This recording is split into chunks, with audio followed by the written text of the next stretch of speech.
the developed Western nations may have succeeded in branding Islam a terrorist religion and the Western Christian, white Christian nations as the defenders against terrorism, but let's not forget, Christianity also spread by the sword.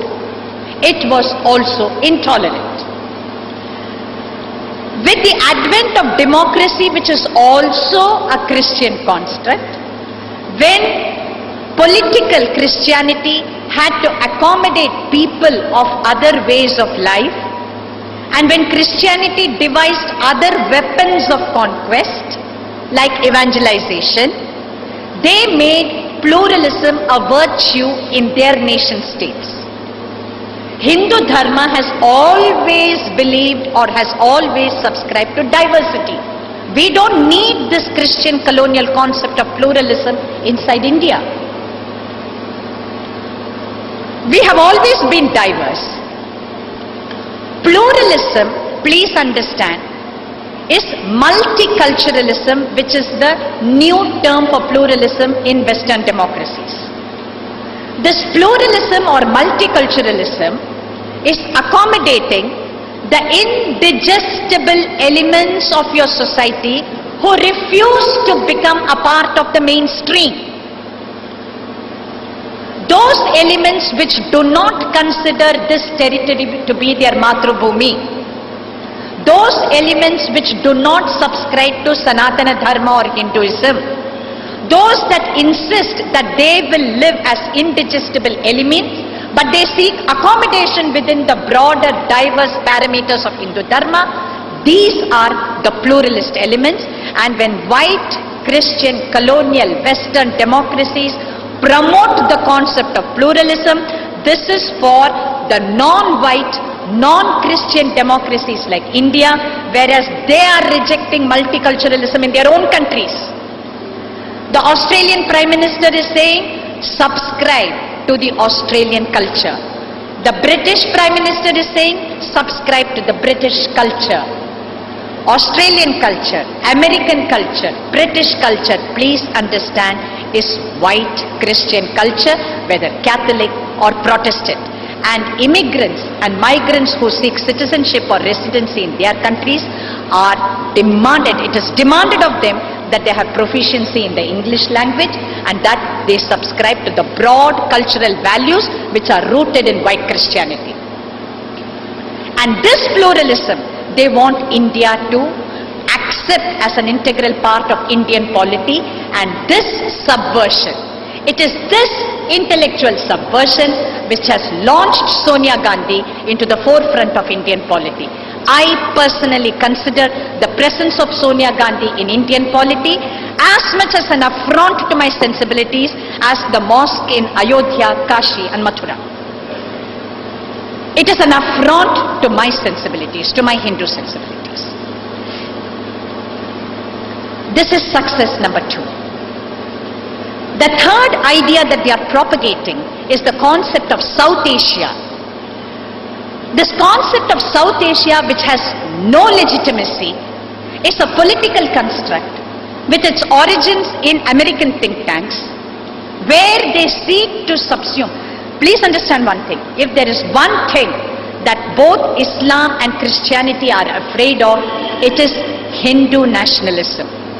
Hindu nationalism poses the biggest conceptual threat to both Islam and the evangelical church.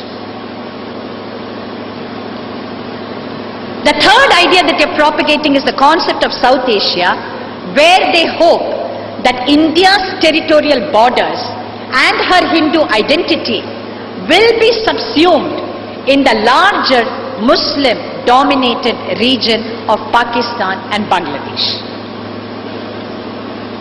When they say South Asia, I don't think they have Bhutan and Sri Lanka in mind. When they say South Asia, they primarily mean India, Pakistan and Bangladesh. The most subversive act undertaken by Indian academia is the kind of history that they have written for us. It is a defeatist history. It is a history which says that the Indian nation was invaded upon hordes and hordes of people, and that they emasculated Indian society, that Hindu society was weakened because of them, putting us in a defeatist frame of mind. But is this true? This is not true. I have one of the most brilliant papers compiled by Dr. M.D. Srinivas of the Center for Policy Studies in Chennai. And look at what he's saying. It was the Hindu community. Islam had already overridden Europe, Africa, and large parts of Asia.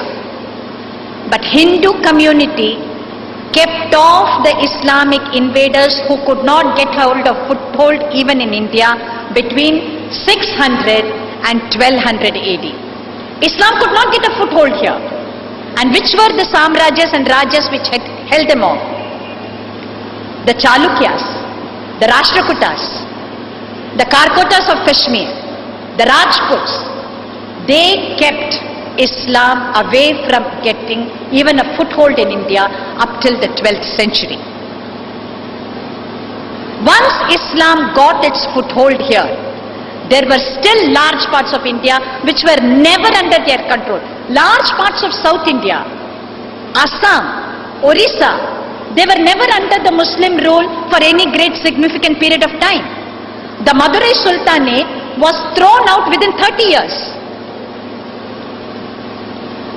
You had the Marathas, you had the Vijayanagar kingdom, the Samrajas, you had the Bundelas, you had the Sikhs, you had the Jats, who raised powerful military organizations to combat Islam. And the Islam that came to India was Jihadi Islam. Jihadi Islam is not a phenomenon of the 20th or the 21st century. When Islam came to India, it came as Jihadi Islam. It was only jihad that the Hindu community has faced from 600 AD.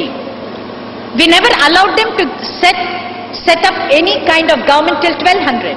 But even after we lost militarily to Islam, Islam was a world-conquering force, let's not forget. And when we lost militarily, see what we threw up. Sanatana Dharma in the form of Acharyas, Bhakti movement, Shastras, the commentaries, the Bhashyas, the abundance of Sanatana Dharma religious literature which came through after we lost militarily. Sanatana Dharma has been the core of Hindu Rajya. It was the core of Hindu Rajya in Southeast Asia for close to 1000 years between 300 AD and 1500 AD. The Rajas and Samrajas of Southeast Asia had Sanatana Dharma as their core. And Sanatana Dharma influenced West Asia, Central Asia, East Asia, Southeast Asia. And we have an external affairs ministry today which has made sure that India is surrounded in every state adjoining her by ideologies and religions actively hostile and inimical to Sanatana Dharma and the Dharmi here. Nepal has fallen victim. Bhutan is well on its way to falling victim. Bangladesh, Pakistan, we have lost Sri Lanka also. India failed to step into Sri Lanka. Musharraf has stepped into Sri Lanka. India failed to step into Nepal. China, America and the Maoists have overrun Nepal. Hindu Rajya means territory under my control and territory under my influence. It is the subversion of intellectual India that we believe in the Gujarat doctrine, which says given, surrender, overrun, welcome and decapitate us. What is destroying India today is intellectual subversion in polity, which gives them the ideology upon which the UPA government and even the NDA government to a certain extent functioned. How else can you explain the fact that the NDA government handed over Rajghat to Nirmala Deshpande? It was our government which did that.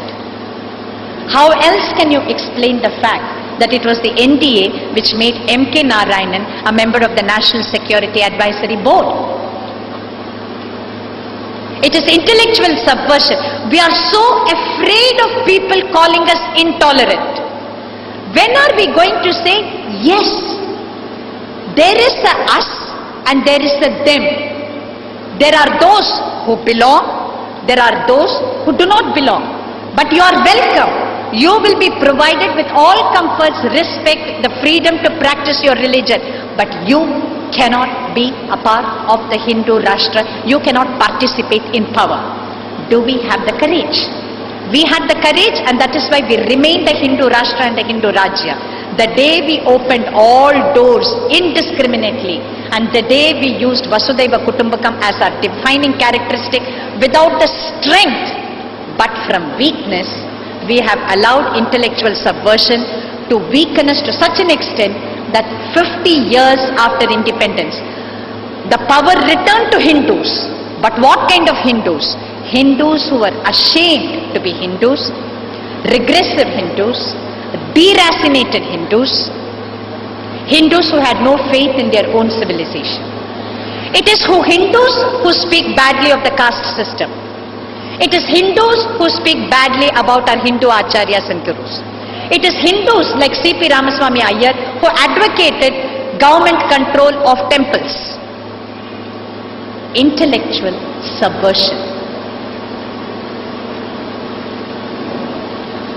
Media. The media has played no less a destructive role. Please understand, the money for media.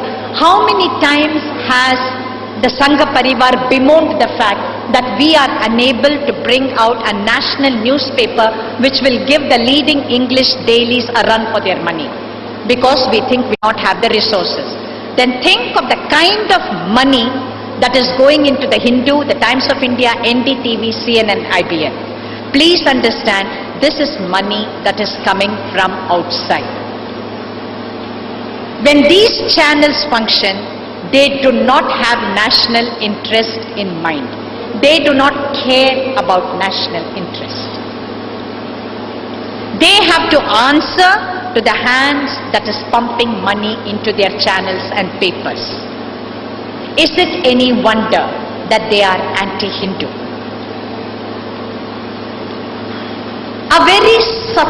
A very, very subtle intellectual subversive activity is taking place, and I'm afraid there is a large section of even intelligent Hindus who have bought into this argument that we need to partner the US and the developed Western nations to fight Islam, not realizing that jihadi Islam was first pacified and used by the Western nations in Afghanistan and in Kashmir. The West has pacified and used Islam to serve Western colonial interests in non-white, non-Christian nations. If we understand this clearly, we will not make the mistake of thinking that we have to partner Western nations in our war against jihad. Also understand that the Western nations are the most bitter critics of Hindu nationalism. You only have to read the annual reports which the US State Department churns out on religious freedom, human rights and patterns of global terrorism.